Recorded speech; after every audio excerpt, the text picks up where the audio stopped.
Marx no fue a la escuela, es muy curioso esto, pero fue educado en su casa, porque su padre, abogado, no creía en esta escuela prusiana. Solo fue ya en la, digamos, preparatoria, se puede decir, que fue a un colegio que el gobierno, en donde el gobierno secuestraba los libros de texto, porque no le gustaba lo que ahí se enseñaba. Era una escuela, especie de escuela alternativa, moderna. Fue luego a la Universidad de Bonn, hizo su tesis doctoral, pero al mismo tiempo tuvo conductas ahí que llamaron la atención de su papá y lo mandó entonces a la Universidad de Berlín, donde su tesis de doctorado fue rechazada por los académicos conservadores y se fue a otra universidad donde finalmente le dieron el doctorado.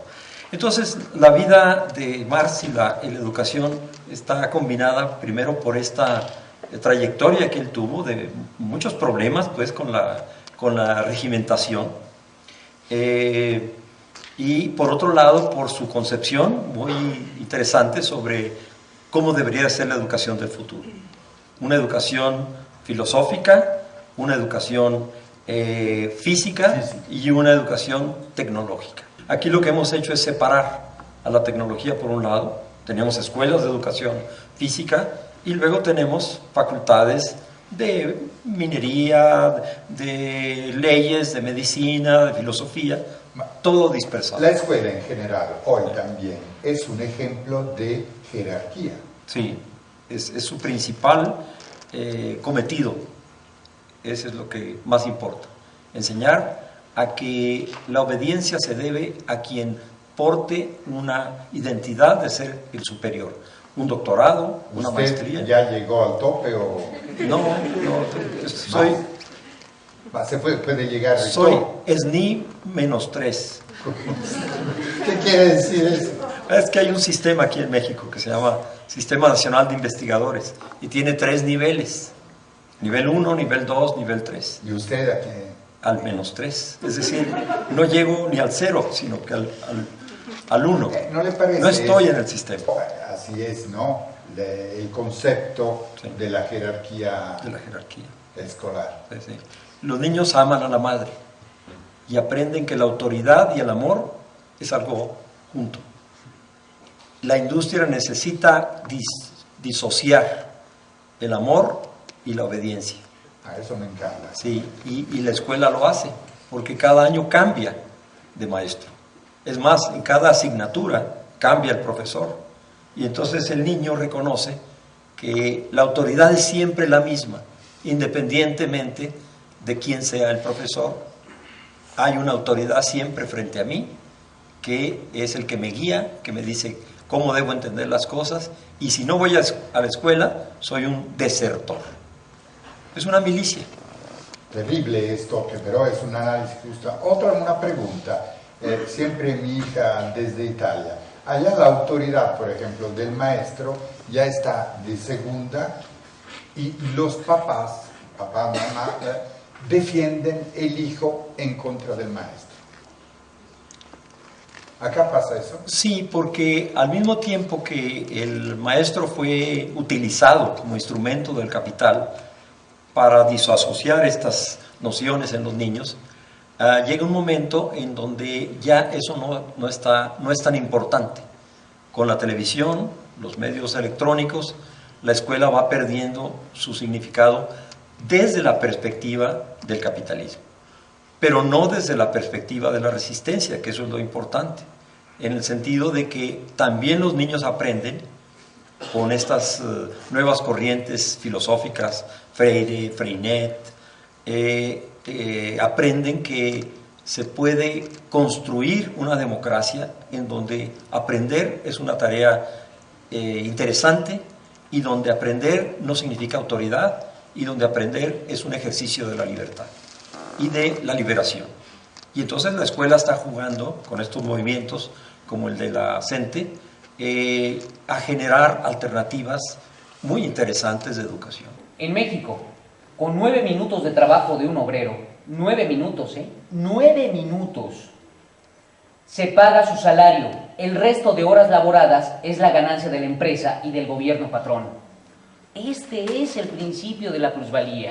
Dilo más directo. Tu patrón te da un salario muy bajo, apenas para que tú puedas sobrevivir y seguir trabajando. Pero con tu trabajo, él gana mucho más de lo que te paga y entonces él se va haciendo cada vez más y más rico, mientras que tú permaneces pobre.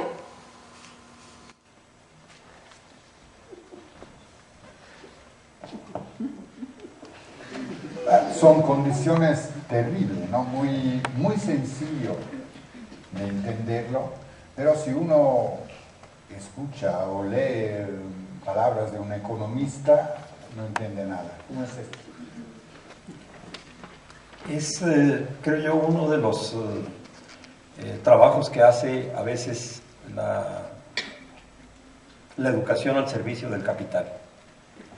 Demostrar reiteradamente que la economía es algo tan oscuro, tan complicado, tan profundo, que no se puede entender. Y que ciertamente solo ellos, estos magos, estos alquimistas de la economía, son los que pueden guiar al mundo. Que esta verdad de que lo poco que gano es todavía más poco en comparación con lo que gana el capital, esa verdad tan simple, tan sencilla, no se transparenta a partir de esta intelectualidad que ha creado el capital. El capital ha sido exitoso en crear en todo el mundo esta clase de intelectuales que no reflejan la vida real de la gente. No era fácil competir con la grande cabeza de Marx y al mismo tiempo con la arrogancia, porque no era fácil, ¿no? Una reflexión, a veces cuando veo que siempre es eurocéntrico, ¿no? Marx y todo alrededor. Cuando al final de cuentas veo ejemplos aquí en Latinoamérica de un socialismo que podría ser de ejemplo, ¿no? Y hemos generado en América Latina toda un caudal de concepciones y de teorías sobre la economía, sobre todo a partir de nuestra realidad, como dependientes, países periféricos. Toda la teoría de la dependencia de Mario Marini, por ejemplo, pues ha sido una reinterpretación, un avance del marxismo a partir de las condiciones reales de América Latina. La comunidad indígena, por ejemplo, tienen en sí más que semilla, ¿no?, de un socialismo, de una autogestión, por supuesto, autogobierno. Y en el manifiesto se planteaba esa disyuntiva. Decía, las comunidades indígenas o requieren el paso previo a la industrialización antes de convertirse al socialismo, o pueden brincarse toda esta etapa. Y Marx decía, sí es posible que puedan hacer eso. Tuvieron que pasar más de 100 años para que viéramos lo que estamos viendo hoy, en donde hay intelectuales que han elaborado tesis muy interesantes sobre el papel de la comunidad indígena para el desarrollo de alternativas al capitalismo de ahora mismo. Es decir, no solo las comunidades han sido capaces de brincarse la idea de la industrialización, sino que se convierten en guías en muchos sentidos respecto de la educación, por ejemplo, respecto de la producción. Y cuando uno tiene aquí en México a personas como González Casanova, que han reflexionado de manera muy profunda sobre el papel de los indígenas en la generación de alternativas, la curiosidad enorme que uno tiene de oír a Marx es cómo analizaría esta nueva situación tan inédita que estamos viviendo. Bueno, en Europa, pero no se considera mucho. No existe. ¿Verdad? Así es. Desde su observatorio, Europa no es que sea muy interesada. No, absoluta. Bueno, sí hay interés en muchos jóvenes. Eso es especialmente interesante.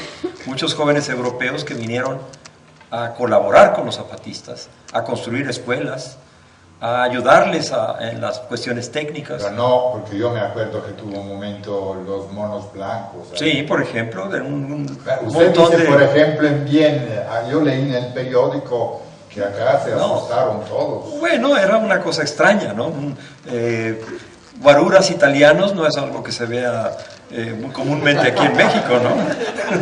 No estamos acostumbrados a eso. Pero es un hecho que Europa como que no quiere oír de este lado. Nunca ha querido oír las voces de las comunidades indígenas.